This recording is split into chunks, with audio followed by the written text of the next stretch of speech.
l'arbre de connaissance du bien et du mal. Que la grâce et la paix vous soient accordées par Dieu notre Père et par le Seigneur Jésus-Christ. Aujourd'hui, j'aimerais bien partager avec vous un sujet très intéressant, l'arbre de connaissance du bien et du mal. Dans Genèse chapitre 2 verset 9, Adam dans le jardin avait trouvé toutes choses par la grâce, c'est-à-dire sans avoir fourni aucun effort soit spirituel et physique.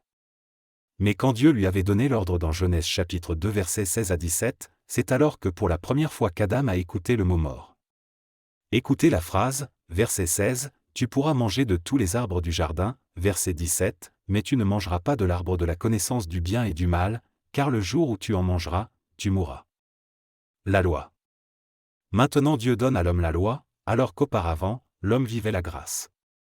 C'est pourquoi l'apôtre Paul dit dans Romains, chapitre 7 versets 5 à 11, surtout les versets 7 à 11, « Vraiment je vous prie de remplacer là où il y a « je » par Adam », vous trouverez facilement par l'aide du Saint-Esprit que c'est Adam qui parle, c'est-à-dire c'est la première personne à recevoir la loi de Dieu.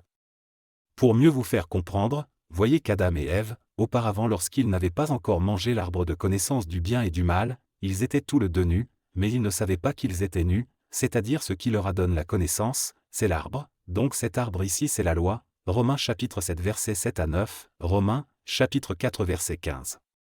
C'est pourquoi dans le jardin, il y avait l'arbre de la connaissance du bien et du mal, ici c'est la loi et l'arbre de vie c'est-à-dire la grâce, ou encore Christ. C'est pourquoi, après avoir mangé cet arbre, Dieu les avait chassés hors du jardin, à l'Orient pour ne pas toucher l'arbre de vie, Genèse, chapitre 3 versets 22 à 24. Jésus-Christ est l'arbre de vie, Apocalypse, chapitre 2 verset 7 et Apocalypse, chapitre 22 verset 2. Remarque. Cet arbre de la connaissance du bien et du mal ou son fruit, ce n'est pas le rapport sexuel ou la pomme de Apple, comme croient et confessent beaucoup de gens dans le monde entier, non, non, non.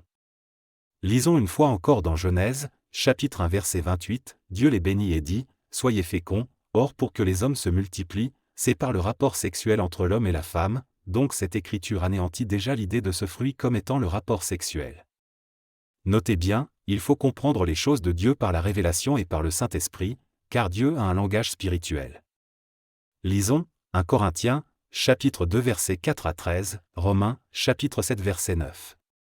Pour Adam lorsqu'il vivait autrefois sans la loi, il vivait mais quand le commandement vint, le péché reprit vie et moi, je mourus. Que la paix de Dieu, laquelle surpasse toute intelligence, gardera vos cœurs et vos sentiments en Jésus-Christ. Amen, Amen. Votre frère Papassi.